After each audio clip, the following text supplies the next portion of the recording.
Welcome to the Monetary Policy Special. No rate cut, nor was it expected. But the big headline in this monetary policy is the MPC changed its stance from the hawkish withdrawal of accommodation to a more dovish neutral stance. However, the governor was very careful to dilute the dovish stance. Just hear him out. The MPC considered it appropriate to change the stance to neutral and to remain, I repeat, and to remain unambiguously focused on a durable alignment of inflation with the target, while of course supporting growth. Okay, he repeated that unambiguously about 4 times. Now also hear out Deputy Governor Patra when he spoke about the same issue. We will like to see off the near-term hump in inflation, which all our projections suggest is going to happen. We want to see it off carefully before even considering the next move. Now, what did Dr. Patra mean by the hump? Just look at the inflation numbers. June was 5.08. July, August, we got a 3% plus number. But the September and October numbers, I have just a dipstick poll. September is expected to be 5.2 and October is expected to be 5. These are the 2 numbers that the Reserve Bank will have when it goes on December 6th for its next policy. Very tough to cut with with 2 5% rates just behind you. So this appears to be a change in dovish stance with a liberal dose of hawkish. So it seems to me, but what's the impact? What's the takeaway for economists, bond market experts, and for bankers? I have with me an elite panel, SBI Chairman, Mr. C.S. Shetty, Mriddul Saggar, former MPC member and now Professor of Finance at IIM Kozhikode, B. Prasanna, the Head of Global Treasury at ICICI Bank, and Samiran, Chakraborty, the Chief Economist from Citibank India. Gentlemen, thank you very much for joining me in what should have been a busy day for all of you. Well, let me start with the bond guy first. Prasanna, the yields have, I guess the market was taken by a pleasant surprise. What is the sense you are getting now? Will the market build a structural bullishness for bonds or, falling yields? So I think, Latha, structural bullishness for bonds was already getting formed, right? We started the year much higher at 7 and we're already at 670s. But beyond that, I think into the policy, I would say roughly around 50% of the market participants kind of expected a change, while most of the others thought that he'll probably talk a little dovish outside the policy, but the change in stance will be in December and a rate cut might either be in December or in February. So to that extent, I think this change in stance was a little bit pleasant surprise for the markets. Frankly, there were 2 options that the governor could have done. He could have either, not changed the stance but talked dovish, or he could have changed the stance but acted really neutral in his talk. I think he chose to do the latter. And that's why in your introduction also you made the point about how neutral they are getting. So from all this, I think the trajectory of bond deals, I think, frankly, does not change much. We are still headed towards 650 or 655 probably by March of this financial year. But of course, whether the next rate cut is in the bag or it's not in the bag, like the hump that you're talking about, they will see 2 inflation readings which are on the higher side. But on the other hand, they would see Fed having cut. So there's a lot of things which happens between now and December. So I would place a higher than 50% probability of a December, but between December and February, definitely a cut of 25 basis points is there. And bond markets will start looking towards that possibility. Okay, let me get one more opinion before I go to the banker and ask him what his troubles are with a falling rate. Samiran, your take. From what the governor said, the hedged dovishness, are you sensing December or do you think he'll pass December and go to February for the first rate cut?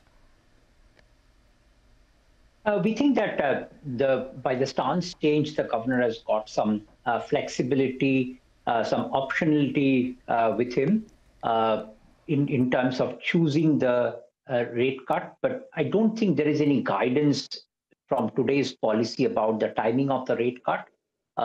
In December, the 2 inflation prints that will be with him will likely to be more than 5%. It would be much harder to cut rates in the December policy, according to us. What can change, and I think this is quite crucial, is that we will have some idea about how the festive season demand has played out. as well as by November end, we will have the September quarter GDP data.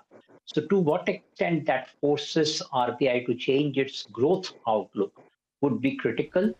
And the balance of risks between growth and inflation, which in this policy the governor mentioned as being well poised, whether that changes in the December policy is something that we have to see. In our baseline scenario, we are expecting the cut more to be February than December.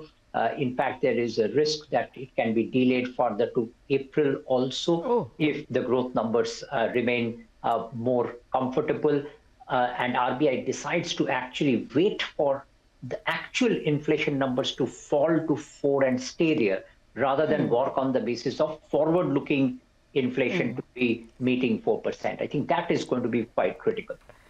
No, he did insist that, expected inflation. He said it several times, almost as many times as he said unambiguously. So my sense is that expected inflation towards 4 should suffice. Just a word, Prasanna says 6.55 by end of year, you said, right, Prasanna?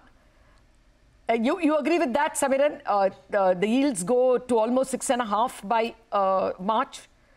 Yes, we have a similar forecast. Okay. Mr. Shetty, that brings it squarely to you. Do you see this as a big problem? As it is, there will be a lot of your loans tied to T-bills and, money market instruments. That will be priced lower.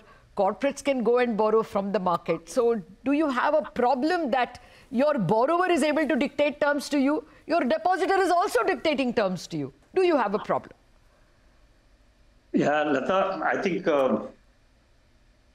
without getting into the nitty-gritty of it, but I think our portfolio, SBI portfolio, repo-linked portfolio is less, and even T-bill linked is less. We have predominantly floating rate in terms of MCLR-linked portfolio. That the transition in MCLR is slightly longer than what happens in kind of the rate cut is happening and the repo is reduced. But our view, I think we still hold on to the house view, and also the economists taking a view that the rate cut, first rate cut probably will be in February.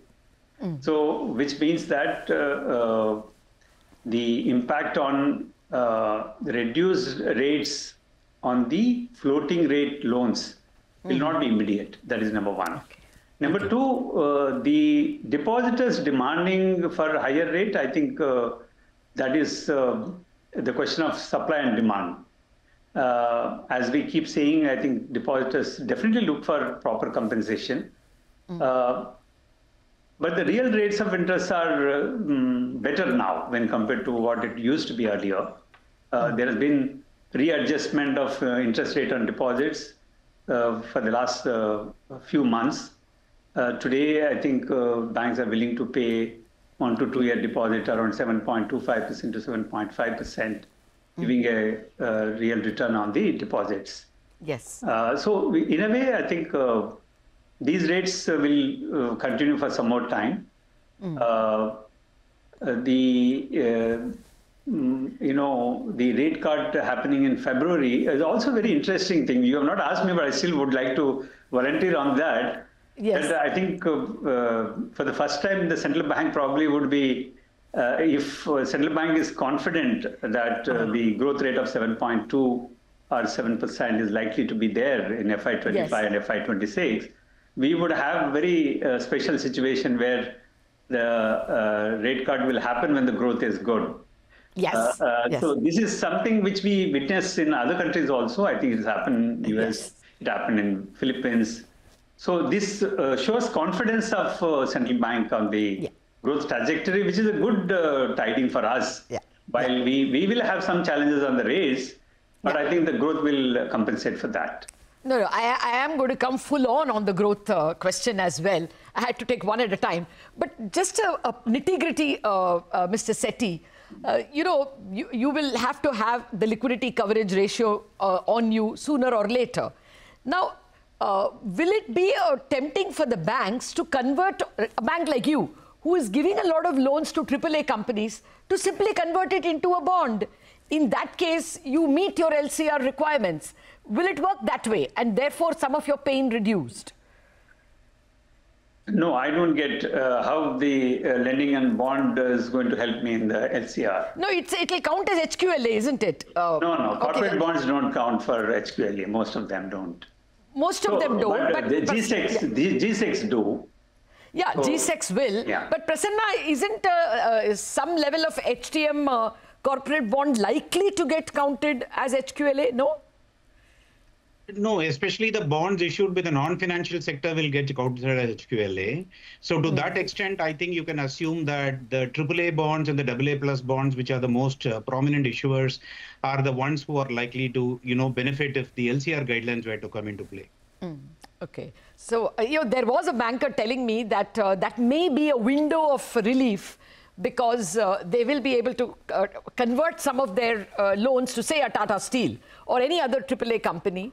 Maybe not so many of them are bond issuers, but that could be a bit of a relief from the very high liquidity cover that banks will have to accumulate. Mr. Shetty, I'll come to you in a minute. But Mriddul, were you surprised by the neutral stance, the conversion to neutral stance? And what did you make of exactly the question that Mr. Shetty has put on our plate? That at a time of high growth, 7.2 and 7.1, the Reserve Bank will go ahead and cut, you think? Say, even in February? So, Latha, I was not at all surprised that they moved to neutral. I think it was a bit overdue to communicate that. What is important to note is that the stance has been changed after 19 months from February 23, and withdrawal of accommodation phrase has been dropped after 29 months.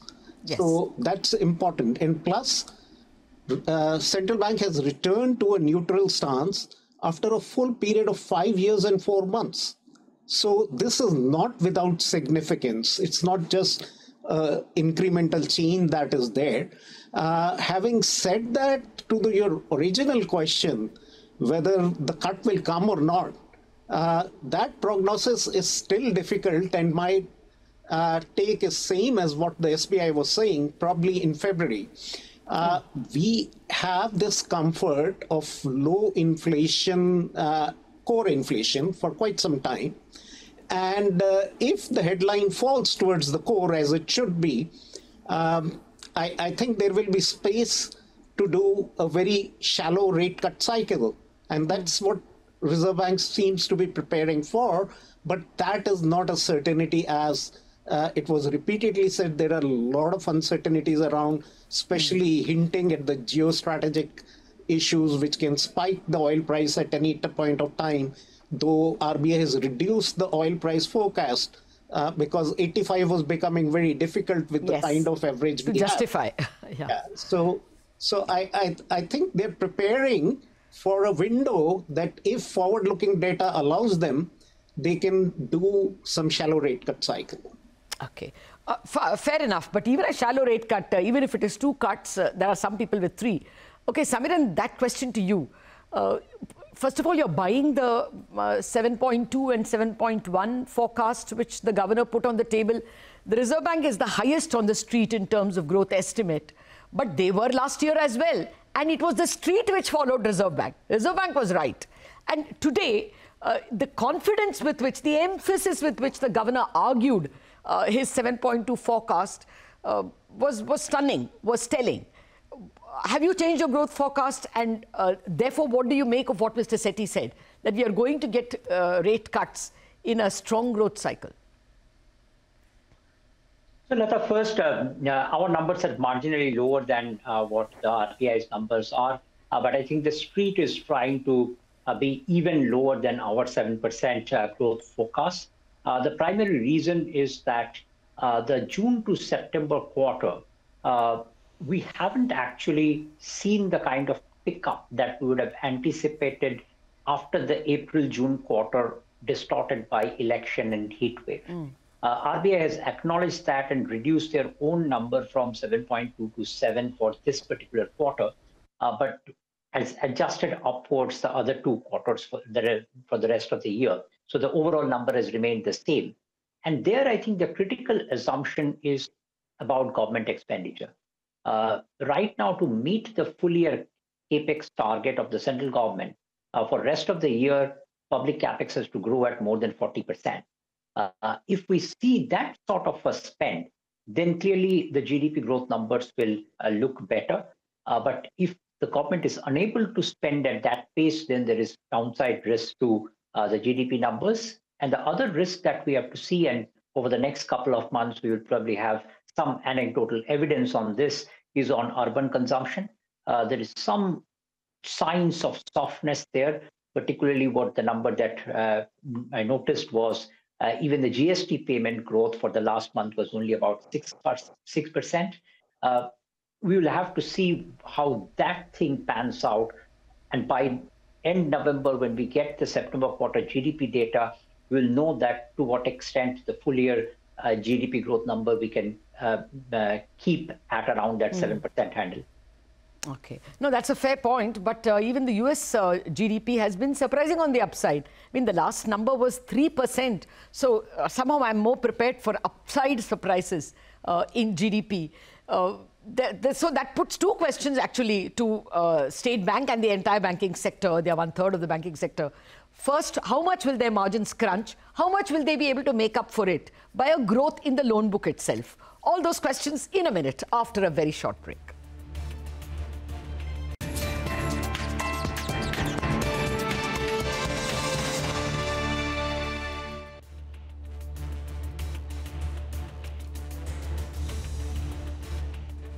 Welcome back to this Monetary Policy Special. I have been speaking with economists Mriddul Saggar, former MPC member, Samiran Chakraborty of Citi, B. Prasanna of ICICI, and the State Bank Chairman. Gentlemen, thank you very much for your patience. Before I go to Mr. Shetty, Mriddul, do you buy this optimism, 7.2 this year and 7.1 next year, despite some of the soft data we saw in the second quarter that Samiran elucidated very comprehensively?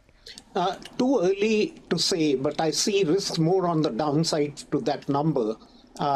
It's quite possible that we eventually hit 7.2 if the transmission from global slowdown is contained. But at the moment, what I'm seeing is that the global trade numbers, the global growth numbers might just start getting to be affected, and one has to see how they translate. And you mentioned the GST weakness and also the PMI weaknesses. We know it's not weakness. PMIs are still strong, but relatively these numbers showed a slight deceleration. So we have to see more high frequency indicators. But more than that, the rate cut decision would depend on inflation, and inflation data for November will not be available to the December MPC meeting. It will be available to the February meeting, and unless the consumer price data, what the Department of Consumer Affairs collect, shows a significant drop in agriculture prices, a December cut would be ruled out, and it's more likely in February. Yeah, okay, but you're saying that there are risks to growth on the downside. Yes. With that backdrop, Mr. Shetty, what's the expectation first on loan growth? Given what the reserve, given the confidence of the governor in terms of growth numbers, do you think you all will do better than your forecasts on loan growth? I don't say it's better than what forecast. I think most of the banks have given a credit growth rate forecast about 14-15%. There's slight moderation in August. If you see the numbers, I think the credit growth is around 13%. But the second half is generally a busy season for credit growth because of the festivals and many other things which come up in the second half, what we normally call busy season. Yes. So I believe that I think the credit growth will come back to 14-15% levels. Okay. What has been slight slowness in our moderation is in the consumption loans, the unsecured personal loans. Yes. For various other reasons, not necessarily because the lack of demand. I think. No, I was coming to that, sir. It was as unambiguous as the growth forecast was the governor's worries about unsecured debt, not from banks so much, more NBFCs, HFCs and MFIs, But still, that fear that loans have been given too cavalierly seems to be there. So given that, as well as, the already probably falling demand, would this caution of lending, all that impact both the quantity and, the amount of retail loans you will give? Yeah, so the retail loan, again, various kinds of retail loans are there in the broader category of retail loans. The segment probably would continue to grow, home loans, auto loans. What is being impacted is the unsecured personal loans, capital allocation. And some of the segments of customers, they are price sensitive. Even if it is unsecured personal loan, they will not take if it is expensive. So as the risk weights go up, the rates also have to be passed on to the consumers. That is where I think some slowness is happening. It's also happening through the NBFCs and MFIs, where unsecured portfolio we see in the unsecured loan. No, that makes two dampeners, right? The government may not be able to spend, as Samiran said, a 40% rise in loan year on year may be tough. Plus unsecured loan, you could be, a banker's lender's caution could also creep in. Just a word more, Mr. Shetty, what about margins? How much do you think they will be hit from here on for the entire sector, really? Should we shave off 20, 30 basis points? So again, I think, Latha, this discussion we've had earlier also on the compression of margins. The compression of margins differ from one bank or one lending institution to another based on the portfolio composition. And, there are portfolios where predominantly high-yielding retail loans, obviously there'll be some pressure. But I think well-diversified portfolios, what we are seeing is that every bank is trying to contain the cost of resources. Because obviously to get good quality customers, there's only so much you can increase on the rates of interest on the loans. So the cost of resources containment probably would help many of us to protect the margins, or at least to reduce the compression to the extent which is not very significant. We're running out of time. Prasanna, you gave me a headline on bonds, 6.5 by March, almost. What would be the headline on rupee? Considering that, we are not going to cut much, according to you all, or not even soon, and it's a great growth story, are we in for some appreciation? What's the range? So I think the headline on the rupee can be given only by the governor, Latha. No market participant will be able to give it. But beyond that, I think we are stuck in a range. We are not able to appreciate when things are favorable and when inflows are coming. And not least because RBI also is there on the selling side. And on the other side, there is sometimes, for example, in the last couple of days, I'm sure there has been a lot, last 3-4 days actually, ever since the China stimulus has happened, there has been significant amount of outflows which are happening on the FPI side. And RBI has possibly been quite active preventing the rupee from depreciating beyond 84. So, which then means that you might not be able to let it appreciate also whenever flows come in. So we are going with a kind of a range-ish kind of a call on rupee. So very difficult to say. Again, like I said last time, the only confidence with which we can say is that possibly what is factored into the forwards market by way of depreciation, that does not get realized on the spot side on rupee. Okay. Well, just 2 words from the economists. Samiran, 6% 10-year rate by when? 6% 10-year yield. Do we see it in 2025? 6% looks tough right now. Means and at a time when you will be cutting rates to 6%, generally the spread, the term premium starts increasing, and you might not actually, the bond yields might not go back to 6%. Okay.